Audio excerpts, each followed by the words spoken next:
నమస్తే. నేను మీ doctor Shilpa Reddy, gynaecologist. నా లాస్ట్ హెచ్‌పివి వీడియో చూసి చాలామంది పేరెంట్స్ కొన్ని క్వెషన్స్ అడుగుతున్నారు. అందులో మనం ఈరోజు కొన్ని క్లియర్ చేసుకుందాము. హెచ్‌పివి వ్యాక్సినేషన్ ఓన్లీ గర్ల్స్‌కా, బాయ్స్ కూడా ఇవ్వచ్చా అని చాలామంది అడుగుతున్నారు. అవునండి, HPV vaccination girls and boys ఇద్దరికీ ఇవ్వాలి. ఎందుకంటే హెచ్‌పివి వైరస్ ఆడ మరియు మగవాళ్ళలో ఇద్దరిలో క్యాన్సర్స్ కాజ్ చేస్తుంది. అండ్ హెచ్‌పివి వ్యాక్సినేషన్ తీసుకోవడం వల్ల వాటి నుంచి ప్రొటెక్షనే కాకుండా వైరస్ ట్రాన్స్మిషన్ కూడా తగ్గిస్తుంది. హెచ్‌పివి వ్యాక్సినేషన్ తీసుకోవాల్సిన బెస్ట్ ఏజ్ ఏంటి అని అడుగుతున్నారు. హెచ్‌పివి వ్యాక్సినేషన్ తీసుకోవాల్సిన బెస్ట్ ఏజ్ 9 నుంచి 14 ఇయర్స్.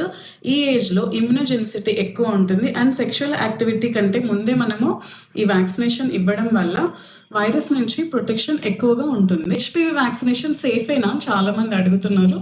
హెచ్‌పివి వ్యాక్సినేషన్ సేఫే అండి.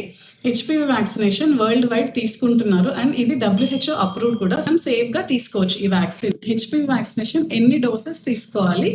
హెచ్‌పివి వ్యాక్సినేషన్ 9 to 14 ఇయర్స్ వాళ్ళు 2 డోసెస్ తీసుకోవాల్సి వస్తుంది. 0 డోస్ అండ్ 0 డోస్ ఇచ్చాక 6th మంత్లో ఒక డోసు. 15 ఇయర్స్ నుంచి పైబడిన వాళ్ళు 3 డోసెస్ తీసుకోవాలి. 0 డోస్ ఇచ్చాక 2 మంత్స్కి, 0 డోస్ ఇచ్చాక 6th మంత్కి, మొత్తం 3 డోసెస్ తీసుకోవాల్సి వస్తుంది. వ్యాక్సిన్ తీసుకునే ముందు డాక్టర్తో డిస్కస్ చేసి మీకు ఏది సూట్ అవుతుందో ఆ వ్యాక్సిన్ తీసుకోండి. హెచ్‌పివి వ్యాక్సినేషన్ తీసుకున్నాము, సో సర్వైకల్ క్యాన్సర్ స్క్రీనింగ్ అవసరం లేదా అని చాలా మంది అడుగుతున్నారు. హెచ్‌పివి వ్యాక్సినేషన్ తీసుకున్నా కూడా స్క్రీనింగ్ అవసరం అండి. ఈ స్క్రీనింగ్ కి మనము పాప్స్మియర్ లేదా లిక్విడ్ బేస్ సైటాలజీ టెస్ట్ చేస్తాము.